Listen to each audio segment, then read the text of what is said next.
And a day after Pakistan Prime Minister Imran Khan asked residents of Pakistan-occupied Kashmir to wait for his direction to cross the line of control, the army has now gone ahead and said that POK locals are being used as cannon fodder by Pakistan to push terrorists into the Indian territory. Northern Army Commander Lieutenant General Ranbir has said that Pakistan is instigating Pakistan-occupied Kashmir residents. This, he said, is being done to send terrorists into the Indian side, who are waiting on the launch pads to infiltrate. The top army commander warned Pakistan against pushing civilians towards the LOC, or else the consequences will be severe. Remember, Pakistan Prime Minister Imran Khan, in a bid to instigate, asked people of Pakistan-occupied Kashmir to wait for his address at the UNGA later this month before advancing towards the line of control in Muzaffarabad.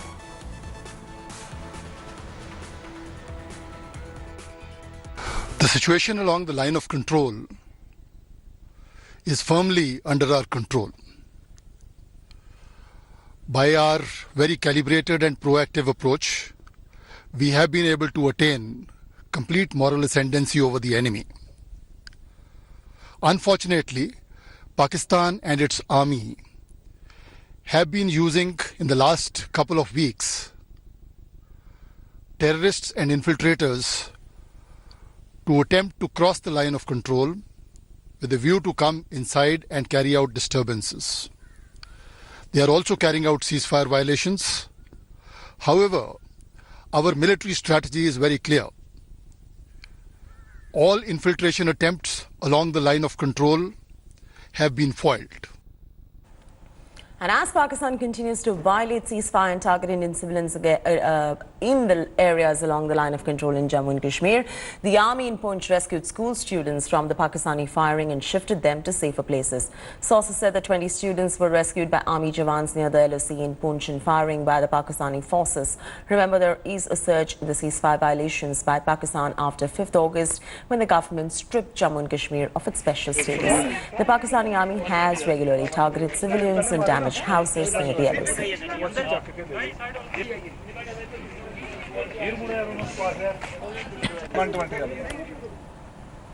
And days after Union Minister Jitendra Singh said that retrieval of Pakistan-occupied Kashmir is the next agenda for the government, now the Jammu and Kashmir Governor Satyapal Malik is the latest to raise the POK pitch. Satyapal Malik, while addressing an event in Jammu, recalled that when he was appointed the Governor of Jammu and Kashmir, Prime Minister Modi told him to develop Kashmir to such an extent that the people of POK should feel like crossing the LOC. Remember, the centre has increased the POK pitch after stripping Jammu and Kashmir of its special status last month. Home Minister Amit Shah went to the extent of saying that he is ready to die for Pakistan-occupied Kashmir. After Shah, Vice President Venkaiah Naidu, Defence Minister Rajnath Singh and Jitendra Singh as well spoke of retrieving the Pakistan-occupied Kashmir.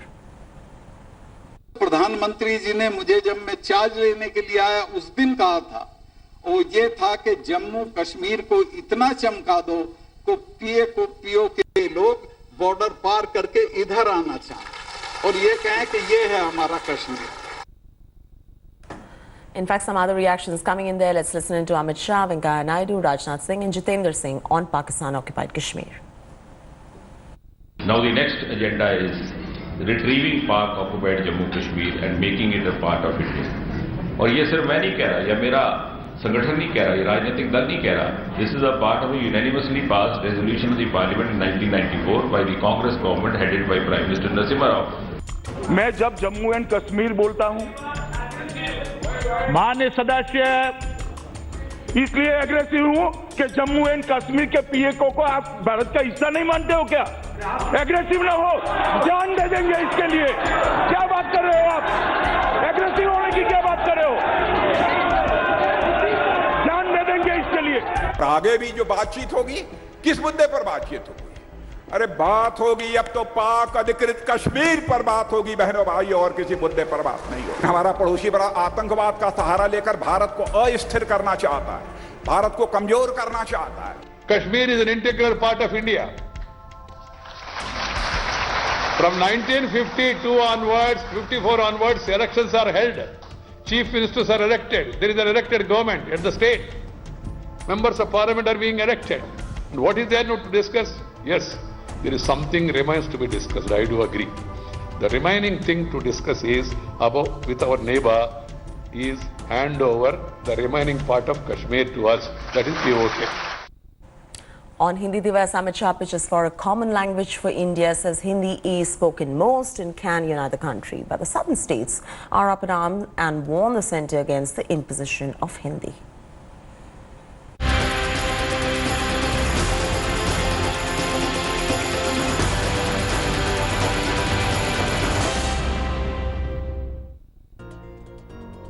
It's Hindi Divas, a day meant to celebrate the language spoken by approximately 52 crore Indians. But Home Minister Amit Shah's pitch that Hindi is the one language that can unify India has stirred a massive debate. अगर हम ही हमारी भाषा का आग्रह छोड़ देंगे तो किस प्रकार से हमारी भाषाओं को लंबे समय तक ले जाएंगे? जरूरत है कि देश की एक भाषा हो जिसके कारण विदेशी भाषाओं को जगह न मिले और देश की एक भाषा हो। इसी दृष्टि को ध्यान में रखते हुए हमारे पुरखों ने, हमारे स्वतंत्र सेनानियों ने राजभाषा की कल्पना की थी और राजभाषा के रूप में हिंदी को स्वीकार किया था। Protest erupted in Bengaluru as Shah's mega Hindi push was slammed by the opposition. Leading the charge were leaders from the southern states, from former Karnataka CM H.D. Kumaraswamy to DMK chief M.K. Stalin to MDMK chief Vaiko. Hindi மட்டுமே ஒரே மொழியாக இருக்கிற நாடாகனா இந்தி பகுதி மட்டும்தான் இருக்கும். இந்தியாவின் பல பகுதிகள் இந்தியாவில் இருக்காது. அமித்ஷாவுக்கு இதெல்லாம் தெரியாது. அவருக்கு அந்த வரலாறும் தெரியாது. ஆக இந்தியாவினுடைய ஒருமைப்பாட்டிற்கு குந்தகம் விளைவிக்கக்கூடிய வகையில் இது நிச்சயமாக அமையும். எனவே அதை உடனடியாக அவர் திரும்ப பெற வேண்டும் என்று திராவிட முன்னேற்ற கழகத்தின் சார்பில் நான் வலியுறுத்துகிறேன். DMK chief M.K. Stalin has very clearly said that Home Minister has to retract the statement, and at the same time Prime Minister Narendra Modi should also make his stand clear. Hindi as the only national language is an emotive and contentious issue in many states, and southern states have long opposed any such move. In a stinging rebuttal to Shah, AIMIM chief Asaduddin Owaisi said that India was much bigger than Hindi, Hindu and Hindutva. Shah's deputy G. Krishna Reddy was quick to take on Owaisi and said that the AIMIM chief must stop his obsession of looking for religion in a debate on language. Congress too trained its gun on the Home Minister, slamming what they were called were BJP's strong-arm tactics to push through their agenda. BJP has been trying to force the language upon us. I think we will not be respecting the sentiments of the people. India has 22 official languages, but no national language. According to Census 2011, Hindi is spoken by almost 44% of Indians. Bengali is the next most widely spoken language with 8%. Politics over Hindi is often seen through the prism of Hindutva politics, and this renewed push by the Modi government could once again reignite the North-South divide. With Akshay Nath and Nagarjun Dwarkanath, Bureau Report, India Today. And in less than 25 days, Finance Minister addressed 3 press briefings to announce measures to tackle the current economic slump. In her third briefing, Nirmala Sitharaman announced relief measures to boost growth in exports and the real estate sector. Here's reporting the government's booster shot for the realty sector.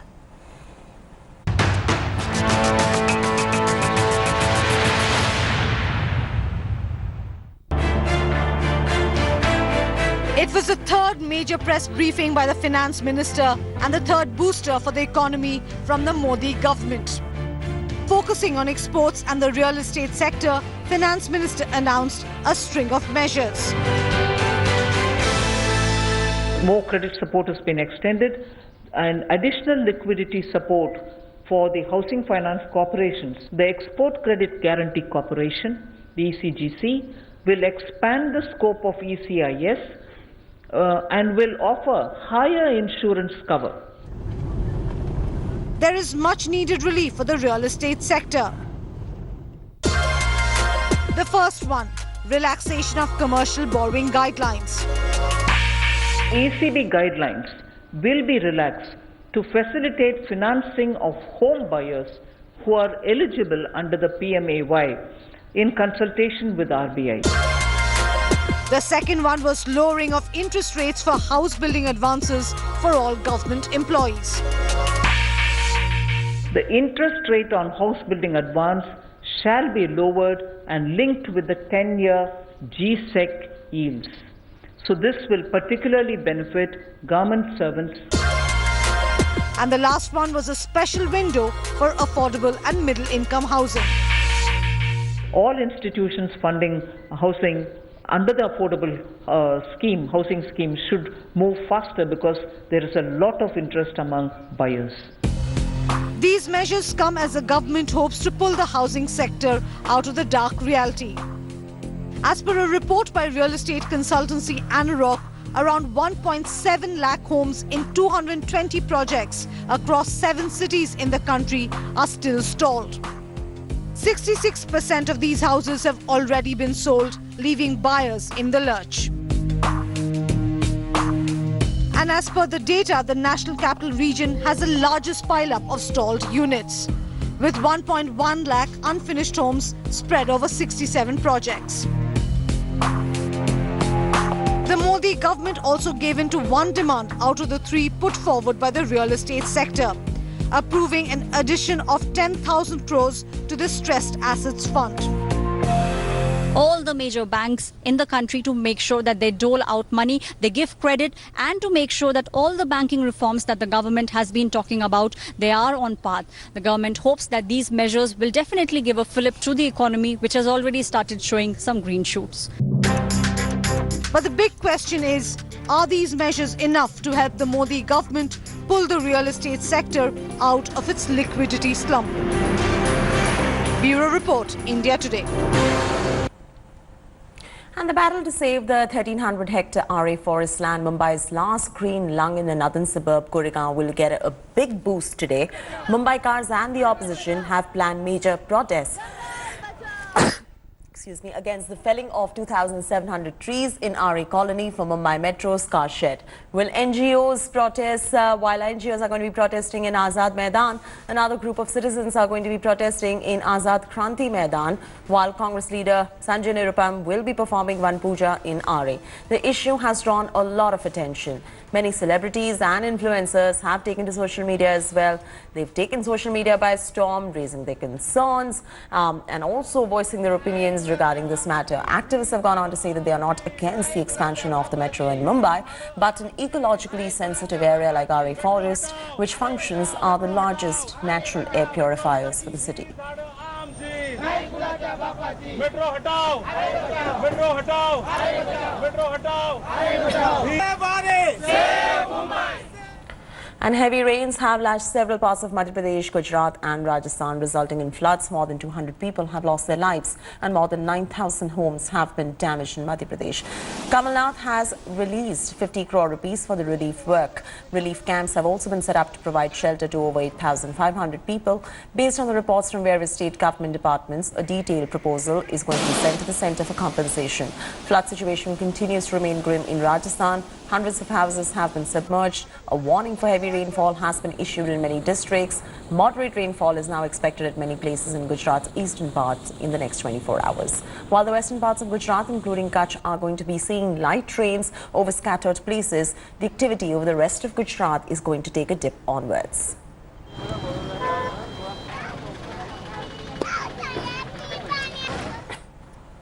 And the CBI may move the Calcutta High Court seeking non-bailable warrant against former Kolkata Police Commissioner Rajiv Kumar in the Sardar Chit Fund scam. Sources saying that CBI is also mulling over the issue of issuing another notice to the West Bengal top cop to join the probe. Kumar had sought more time from the agency, this after skipping the summons issued by them. The senior police officer sent an email to the CBI saying that he is currently on leave and cannot appear before the agency. Earlier, the CBI met its lawyer in Kolkata to explore the legal options. On Friday, the Calcutta High Court dismissed Rajiv Kumar's plea seeking protection from CBI arrest. Remember, Rajiv Kumar was a part of SIT formed by state government to investigate the scam before the Supreme Court handed the case over to CBI in the year 2014.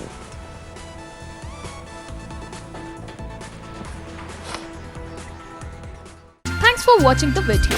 For more such news and updates, please like, share and subscribe to India Today. Also check out our other great videos from our channel. We know you will love to.